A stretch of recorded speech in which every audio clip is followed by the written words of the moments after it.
नमस्कार मंडळी, तर कशा आहात तुम्ही? तुम्ही सगळे चांगलेच असाल. तर मी आहे जुन्नरकरांची सून आणि जुन्नरमध्ये तुम्हाला माहितीच आहे सध्या यात्रा चालू आहे. तर आमच्या गावाची यात्रा होती, म्हणजेच पिंपळवंडीची मळगंगा मातेची यात्रा होती. तर मंदिर खूप खूप सुंदर सजवलं होतं. तर इथं बघू शकता आम्ही नारळ वगैरे सगळं घेतलं होतं दर्शनासाठी.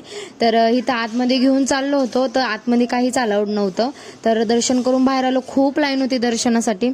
तरीही फायनली आम्ही दर्शन करून बाहेर आलो. आणि इथं बघू शकता तो हा गेम खेळत होतो, कारण की तिथं काहीच एवढं खेळण्यासारखं नव्हतं. फक्त बैलगाडे बघण्यासारखे आहे. खूप बैलगाडे झाले. आम्ही लास्ट डे गेलो होतो. तर इथं बघू शकता माझं तर एकामध्ये पण गेलं नाही. ठीक आहे, इट्स ओके, एन्जॉय केला आम्ही. आणि इथं बघू शकता हे पण लास्टचे 3 ग्लास पडतच नव्हते सेकंड गेम खेळला. आणि मॅडमने ट्राय केला, आमच्या मॅडमने तर कुठेही मारत होता. ठीक आहे, इट्स ओके, एन्जॉय केला. आणि फायनली आम्ही पोहोचलो आपली फेवरेट थिंग म्हणजे शॉपिंग करायला. बघितलं खूप स्वस्त होतं तर घेतलं पण. आणि व्हिडिओ आवडला असेल तर लाईक शेअर सबस्क्राईब नक्कीच करा.